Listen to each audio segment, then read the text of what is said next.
Olá, turma. Vou comentar da questão 10 à questão 18 da prova de economia da GV.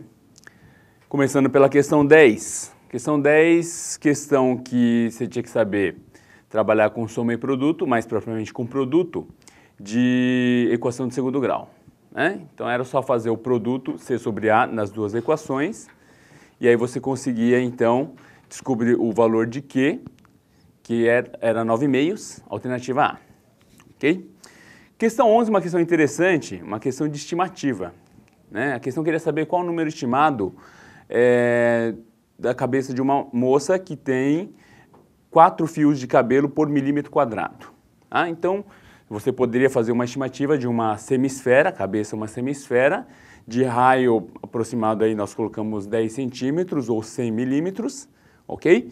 E aí você fazendo a conta da área da semisfera vezes 400 fios de cabelo por centímetro quadrado, daria aí 2,4 ou 2,5 vezes 10 à quinta fios de cabelo, o que daria então a alternativa A, ok?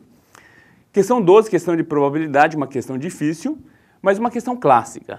Bastava você montar uma tabelinha para poder fazer a comparação, ok? E usando os conceitos de probabilidade, você poderia chegar então à alternativa B de bola. Questão 13 já é uma questão mais de contagem, né? Então, aquela do quadradinho preto, ele queria saber dentro de uma malha 5x5, quantas são as malhas 5x5, 4x4, 3x3, 2x2 e 1x1, que contém o determinado quadradinho preto, ok? E aí era só você identificar que de malha 5x5 só tem uma malha e essa contém o quadradinho preto. Todas as malhas 4x4, todas as 4 malhas 4x4 contém também um quadradinho preto. Todas as 9 malhas 3x3 também contêm um quadradinho preto. E das malhas 2x2, apenas 4 continham o quadradinho preto, ok? E, claro, teria aí um quadradinho preto, o que daria um total de 19, alternativa E. Questão 14 também é uma questão clássica, talvez até resolvida em sala. Não propriamente a questão, mas uma muito parecida, eu mesmo cheguei a resolver em sala, ok? Então ele dava um triângulo retângulo, ok? Era possível calcular os catetos e a hipotenusa, e ele pediu a distância entre o circuncentro e o incentro, ok? O circuncentro, como vocês devem se lembrar, está no ponto médio da hipotenusa, então era fácil encontrar as coordenadas do circuncentro.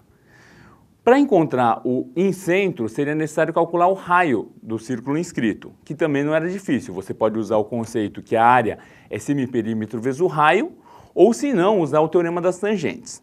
Era fácil descobrir que o raio, então, da circunferência inscrita é 2, e a distância, então, entre o circuncentro e o incentro dava raiz de 65 sobre 2, alternativa D de dado. Ok? Questão 15, uma questão de regiões e inequações. Ok?